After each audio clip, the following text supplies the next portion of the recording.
Assalamualaikum warahmatullahi wabarakatuh. Alhamdulillahi wahdah, wassalatu wassalamu ala man la nabiyya ba'dah, wa ala alihi wa sahbihi wa man ittaba'a hudah ila yaumil qiyamah, amma ba'd. Kita panjatkan puja dan puji syukur kehadirat Allah Subhanahu wa ta'ala. Pada kesempatan pagi menjelang siang yang berbahagia kali ini, tanggal 30 Muharram 1446 Hijriah, atau yang bertepatan tanggal 5 Agustus 2024, kita kembali diberi kekuatan, kesehatan, hidayah serta taufik dari Allah Jalla wa Ala, sehingga kita bisa kembali menghadiri pengajian rutin fikih pendidikan anak.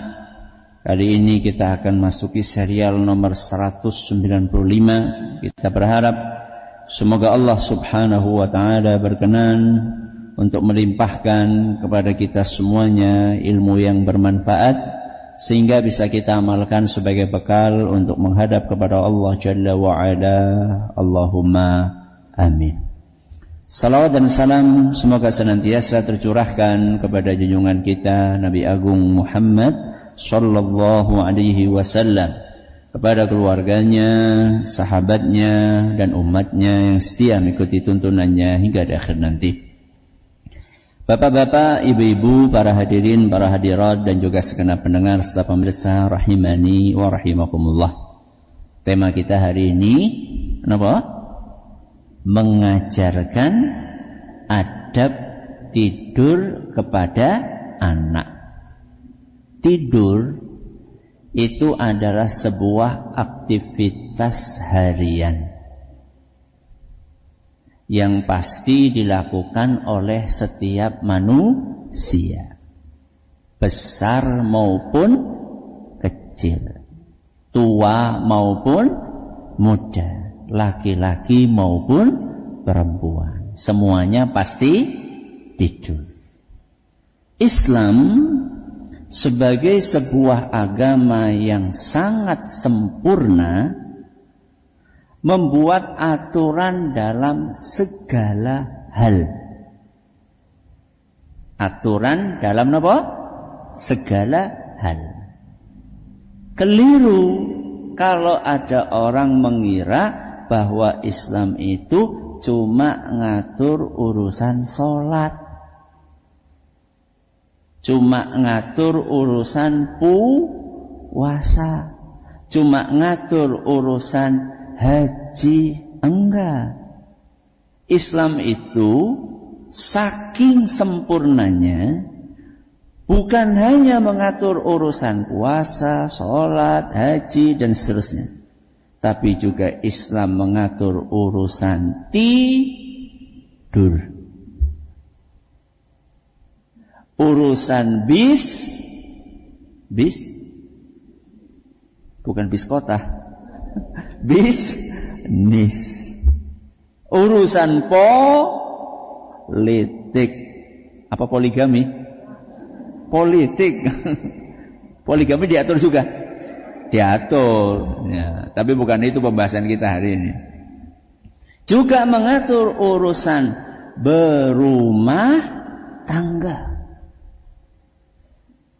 Dan ingat, aturan Islam itu beda dengan aturan lainnya.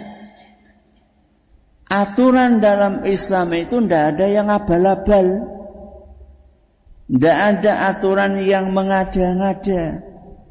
Tapi aturan dalam Islam itu aturan dengan kualitas terbaik. Kenapa? Kok kualitas terbaik? Karena yang bikin adalah Zat yang maha baik.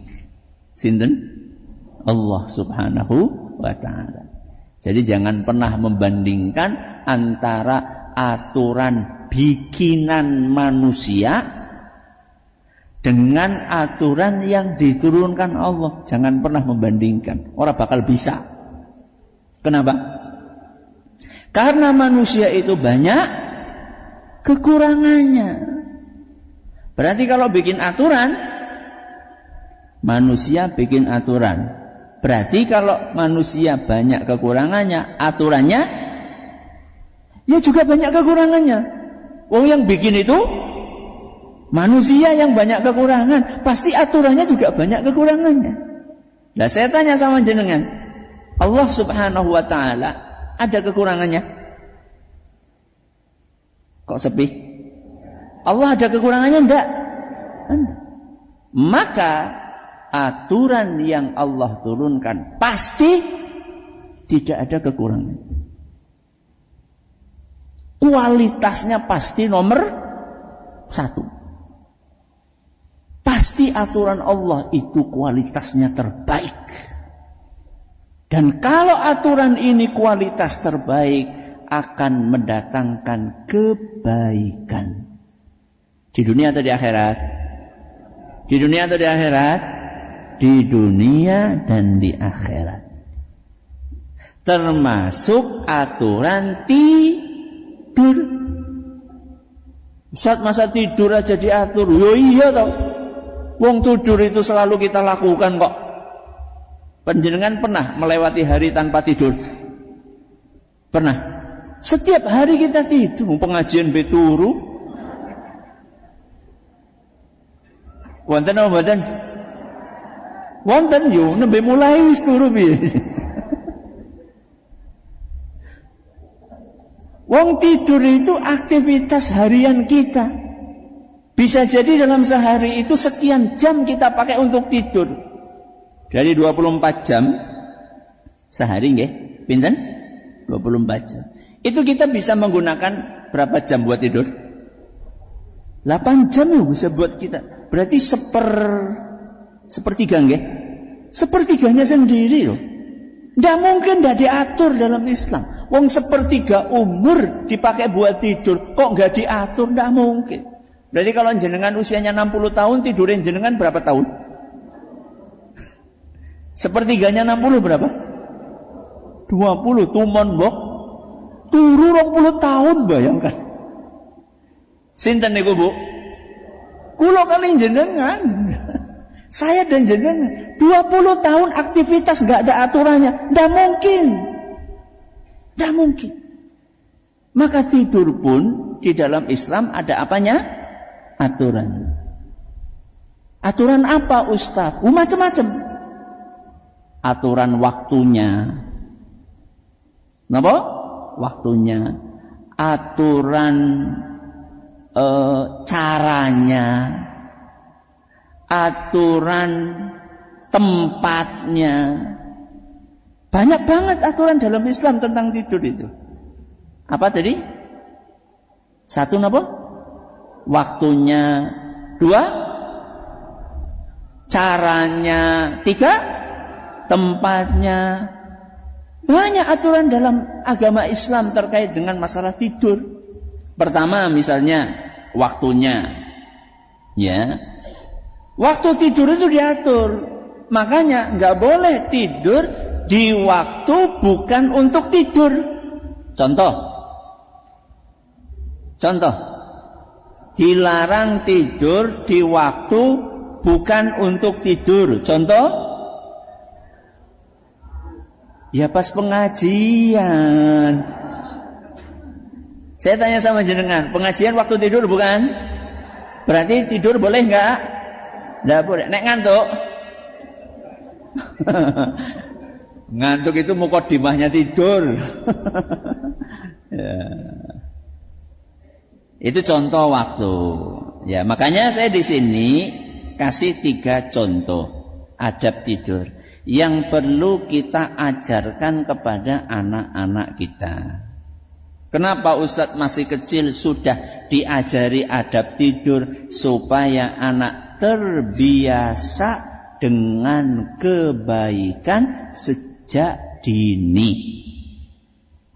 Kenapa, Bu? Supaya anak terbiasa dengan kebaikan sejak dini. Sehingga kalau sejak dini sudah terbiasa dengan kebaikan, insya Allah kebaikan itu akan terbawa sampai tua apa sampai mati? Sampai mati insya Allah. Yang pertama, terkait dengan waktu tidur, menyegerakan tidur habis isya. Berarti Islam itu tidak menganjurkan begadang. Apalagi begadang nonton TV. Ya. Islam itu menganjurkan untuk segera tidur ba'da isya. Segera tidur itu bukan sebelum isya nggih. Bar maghrib langsung turu. Bukan, tapi setelah napa? Isya. Apa kata Nabi kita Muhammad sallallahu alaihi wasallam, atau yang dipraktekkan oleh Nabi kita Muhammad sallallahu alaihi wasallam sebagaimana yang dituturkan oleh seorang sahabat Nabi sallallahu alaihi wasallam yang dikenal dengan julukan Abu Barzakh. Sinten Bu? Abu Barzakh. La yuhibbun nauma qablaha walal haditha ba'daha. Rasulullah sallallahu alaihi wasallam tidak suka tidur sebelum isya. Napa? Tidur sebelum isya, dan tidak suka ngobrol sesudah isya. Hadis riwayat Bukhari. Kita ulangi nggih. Rasulullah sallallahu alaihi wasallam tidak suka apa? Tidur sebelum isya dan ngobrol sesudah isya. Pertanyaannya, kenapa Rasul nggak suka tidur sebelum isya? Kenapa coba? Mbok bablas. Bablas gue maksudnya apa?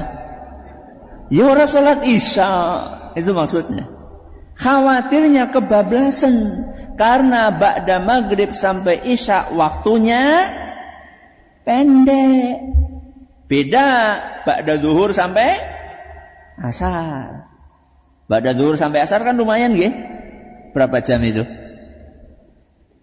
3 jam. Lumayan kan?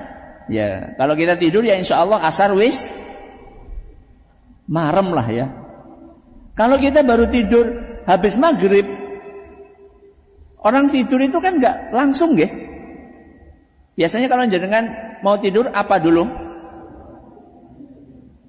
Gelebak gitu kan ya. Gelebak wis pinten menit Bu? Seperempat jam.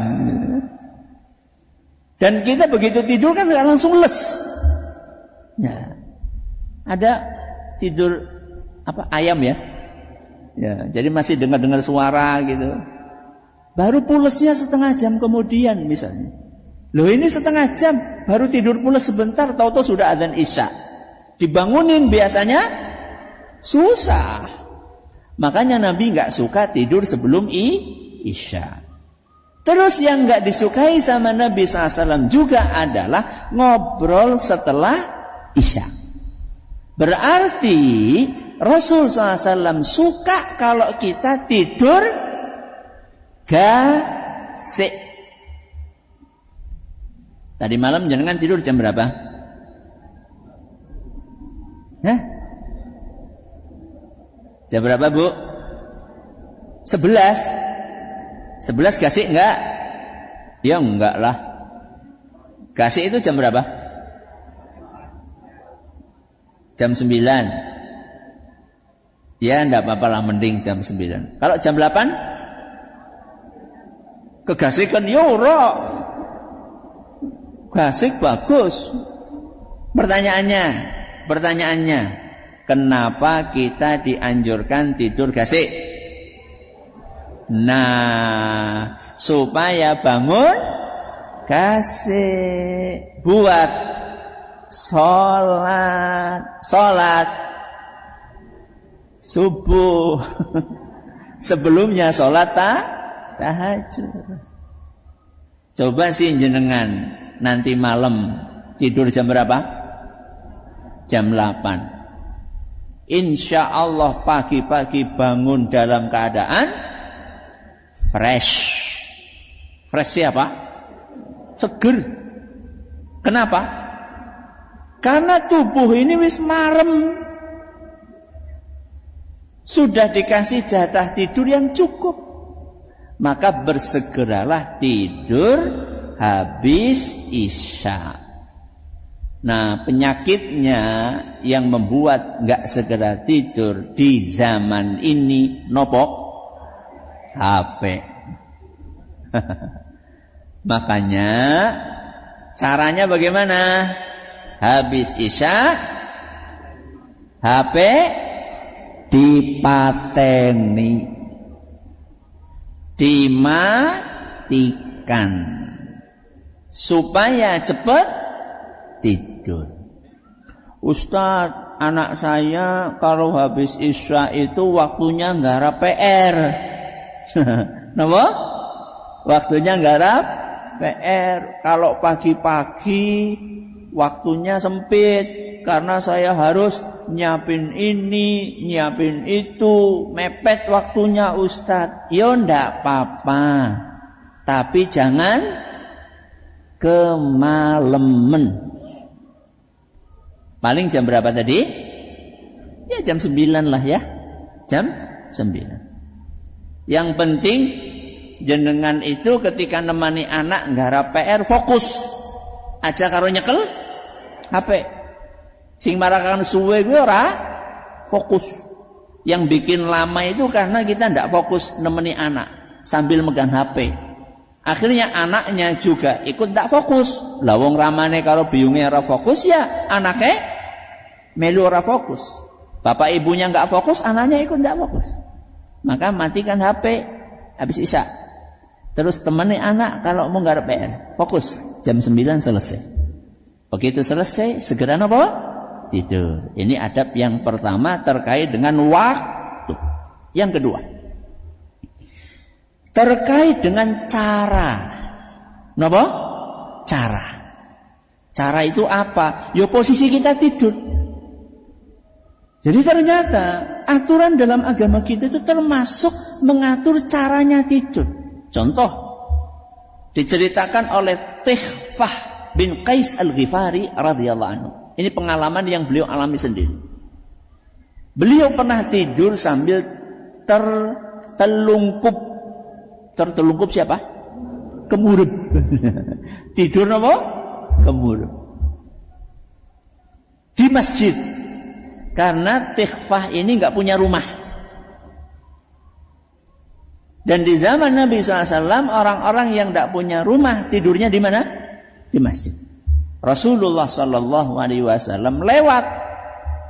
Maka sama Nabi SAW Tikhfah ini digerak-gerakkan tubuhnya oleh Nabi SAW sambil beliau bersabda, Inna hadhihi dij'atun yubghidhuha Allah tabaraka wa ta'ala. Ini cara tidur yang dimurkai oleh Allah.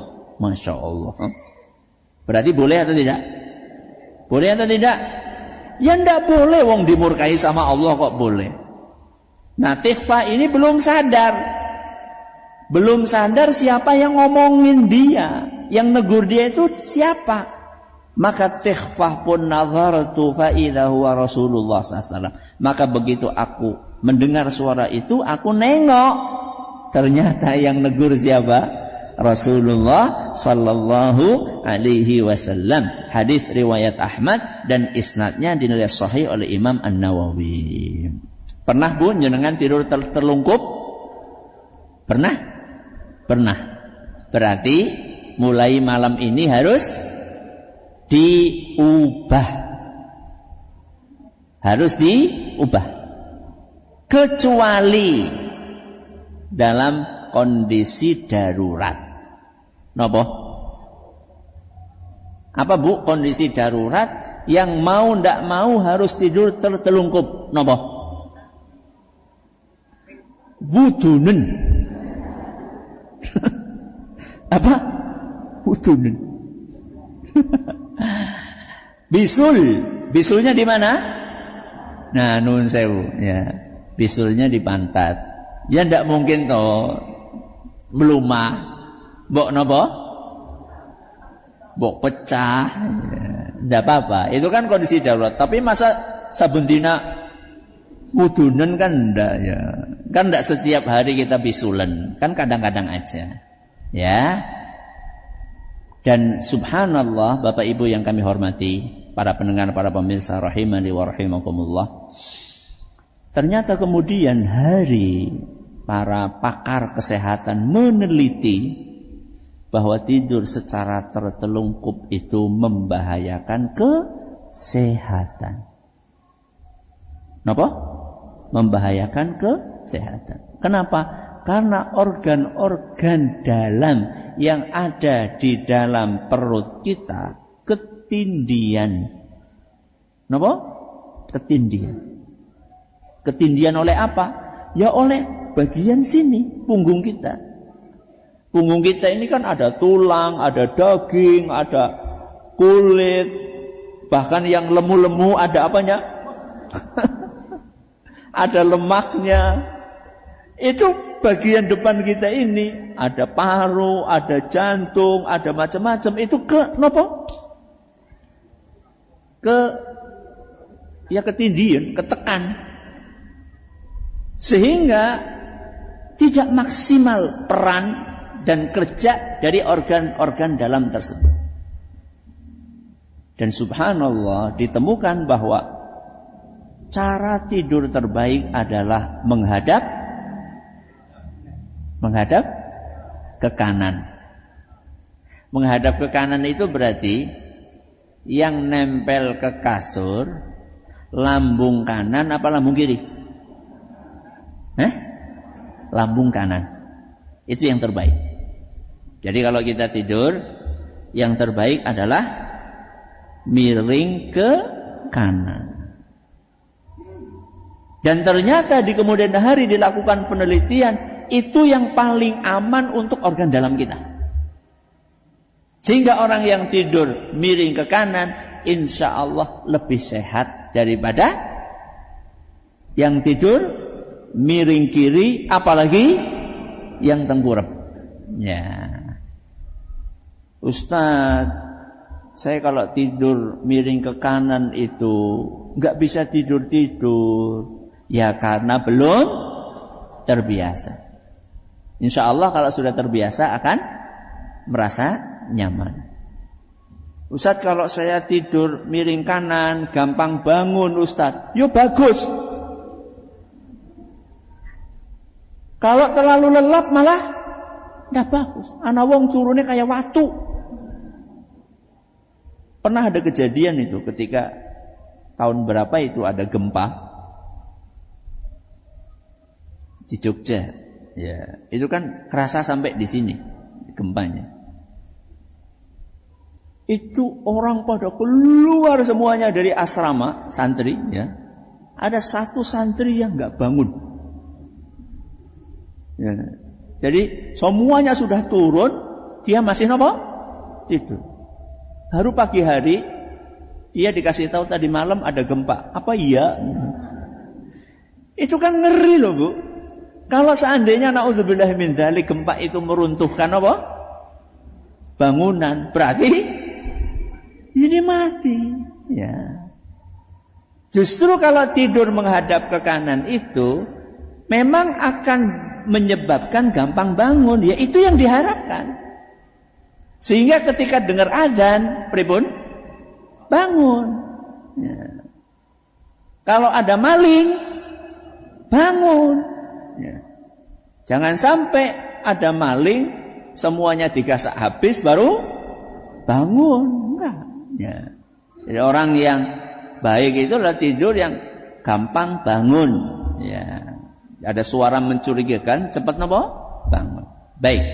Yang ketiga terkait dengan tempat. Tempat atau lokasi. Kalau yang pertama aturan tentang waktu. Yang kedua aturan tentang cara. Yang ketiga aturan tentang tempat. Jadi ternyata tempat pun diatur. Apa contohnya? Memisahkan tempat tidur anak ketika anak usia 10 tahun. Berarti kalau masih 3 tahun boleh? Boleh atau tidak? Boleh.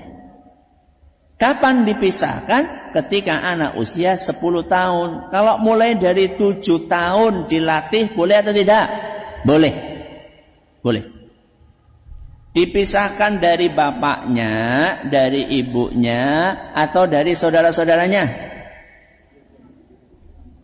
Dipisahkan dari siapa? Semuanya. Dipisahkan dari bapaknya, dipisahkan dari ibunya, dipisahkan dari kakaknya, adiknya. Kalau umurnya sudah 7 atau 10 tahun.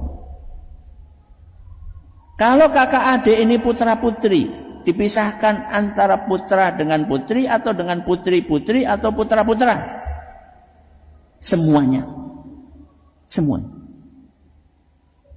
Enggak boleh kalau anak sudah umur segitu masih tidur bareng. Apalagi putra-putri, enggak boleh. Contoh, kakaknya laki-laki, umur 10 tahun. Adiknya perempuan, umur 7 tahun. Boleh tidur satu kasur? Tidak boleh. Tidak boleh. Kalau kakaknya laki-laki, adiknya laki-laki, yang satu umur 10, yang satu umur 7 tahun, bisa atau tidak? Dipisah. Kenapa sih Ustaz? Karena kalau anak sudah umur 10 tahun, itu sudah muncul naluri seksual. Sudah mulai ada ketertarikan kepada lawan jenis. Jangan sampai terjadi sesuatu yang na'udzubillahi min dzalik. Terjadi perzinaan antara kakak dengan adik. Itu ngeri banget. Termasuk kepada ibunya. Jangan. Anak sudah umur 7 tahun, 10 tahun, jangan tidur sama ibunya. Apa mending dikeloni nang ibune? Ndak boleh. Putri, anak umur 10 tahun tidur sama bapaknya, dikeloni bapaknya, ndak boleh. Bahaya. Dan kita sudah sering mendengar cerita-cerita miris. Nauzubillah min dzalik. Putri, maaf, diperkosa oleh bapaknya sendiri. Kenapa? Karena tidak memperhatikan adab ini. Apa kata Nabi kita Muhammad SAW? Muru audadakum bis salati wahum abna'u 7 sinin. Suruh anak kalian salat umur 7 tahun. Wadribuhum 'alaiha wahum abna'u 10. Kalau sudah umur 10 tahun kok enggak mau salat, boleh kalian pukul. Wa farriqu bainahum fil madaji'. Pisahkan tempat tidurnya. Napa? Pisahkan tempat tidurnya. Hadis riwayat Abu Dawud dan dinilai hasan oleh Imam An-Nawawi dan juga Syekh Al-Albani. Pisahkan apa? Tempat tidur. Ustaz, memisahkan tempat tidur itu maksudnya kamarnya sendiri-sendiri atau bagaimana? Anak 1 punya kamar, anak 2 punya kamar, anak 3 punya kamar. Begitu maksudnya? Kalau bisa. Kalau bisa. Kalau jenengan punya biaya, itu lebih baik. Apalagi kalau putra sama putri. Jadi kalau jenengan punya anak putri, punya anak putra, dan umurnya sudah segitu, maka anak putri dipisahkan kamarnya dari anak putra. Oke. Ustaz, saya nggak punya duit Ustaz. Belum punya biaya untuk bikin kamar baru. Ya kamar baru kan tidak mesti harus pakai tembok toh. Pakai triplek bisa enggak? Bisa. Biayanya lebih apa? Lebih ringan. Ustaz, beli triplek aja enggak bisa. Beli triplek pun enggak bisa Ustaz. Ya udah, kalau enggak bisa minimal kasure dipisah. Kasur anak pertama sendiri, kasur anak kedua sendiri. Jangan dibikin satu kasur. Ustaz, nggak punya duit buat beli kasur baru. Ya nabung. Ya, nabung. Sambil nunggu duitnya terkumpul, maka tidak apa-apa satu kasur, tapi jangan nempel. Jangan nempel. Satu di sini, satu di sini. Dan kalau pakai selimut, jangan selimutnya satu. Selimutan bareng. Ya, kakak dengan adik, ya. Dan harus menutup aurat. Maaf nggih, walaupun itu di rumah. Jadi jangan dibiarkan putrine jenengan di rumah itu nuwun sewu pakai celana pendek. Ya. Padahal di situ ada adiknya yang sudah gede juga, jangan. Ya, karena itu tetap aurat dan bisa nuwun sewu membangkitkan apa? Syahwat. Ini beberapa adab yang diajarkan di dalam agama kita. Semoga bermanfaat. Masih ada sisa waktu. Silahkan kalau ada pertanyaan bisa disampaikan. Baik, terima kasih Ustaz. Jazakumullah khairan atas materi yang disampaikan. Ada 2 pertanyaan yang sudah masuk Ustaz. Pertanyaan pertama, Assalamualaikum warahmatullahi wabarakatuh. Waalaikumsalam warahmatullahi wabarakatuh. Ustaz, salah satu adab ketika tidur yang dijelaskan adalah tidak tidur telungkup. Bagaimana menyikapi jika ada anjuran secara medis untuk tidur miring ke kiri dan tidur tertelungkup Ustaz? Jazakumullah khairan. Kalau ada anjuran medis untuk tidur miring ke kiri dan itu ada alasan medisnya untuk kondisi tertentu, tidak apa-apa. Untuk apa? Kondisi tertentu. Seperti yang saya contohkan tadi. Disuruh miring kiri. Kenapa? Karena di sebelah kanan ada apanya? Ada bisulnya. Disuruh miring kiri. Kenapa? Karena lambung sebelah kanan baru dioperasi. Dipasang pen misalnya. Ya. Atau di paha sebelah kanan dipasang pen. Tidak bisa untuk dimiringkan di area situ. Ya tidak apa-apa. Kalau sifatnya sementara.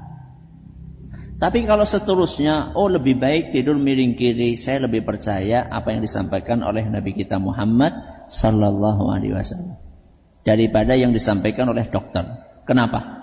Karena Rasulullah SAW menyampaikan itu berdasarkan wahyu dari yang menciptakan manusia. Sinten? Allah. Jadi Nabi SAW ngajarin adab-adab yang barusan kita baca. Ini berdasarkan wahyu dari yang bikin manusia. Sinten? Allah. Saya tanya, Allah sama dokter, ilmunya tinggi siapa? Selesai sudah. Ya saya lebih percayalah apa yang disampaikan oleh Rasulullah Sallallahu Alaihi Wasallam. Itu kalau maksud dari ucapan tadi lebih bagus tidur miring kiri selamanya. Ya saya nggak akan terima itu. Saya akan pegang apa yang disampaikan Nabi SAW.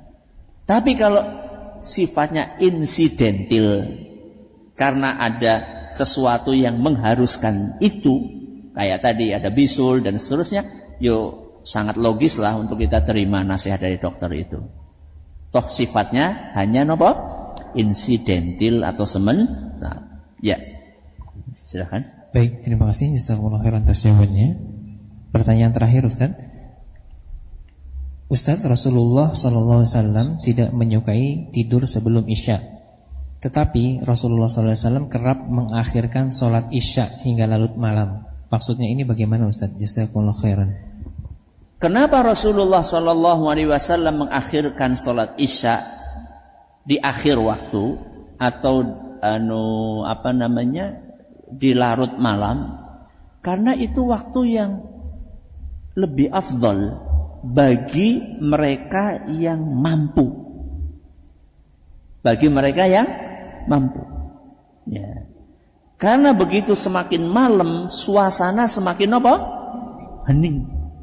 Sehingga untuk fokus lebih mudah. Kalau siang atau habis isya itu mungkin masih mandan apa? Agak ramai. Sekarang saya tanya sama jenengan. Kalau kita lagi sholat, terus ada suara-suara kayak yang sekarang kita, jenengan mudah fokusnya? Susah. Lo ngerana suara be angel fokus. Apa mending? Karena suara gitu loh.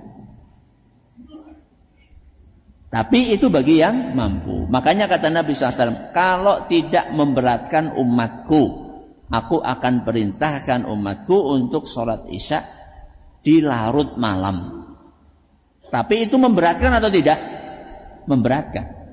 Makanya Rasulullah SAW memerintahkan kepada Umar untuk mengajak anak-anak kecil, ibu-ibu untuk tidur duluan, sholat isya segera terus tidur. Baru kemudian orang-orang yang kuat-kuat ya untuk tidur di malam, untuk sholat isya di malam hari, ya, atau di larut malam. Seperti itu. Terima kasih atas perhatiannya, mohon maaf atas segala kurangannya. Mudah-mudahan apa yang kita pelajari bermanfaat bagi kita semuanya. Kita akhiri subhanakallahumma bihamdik.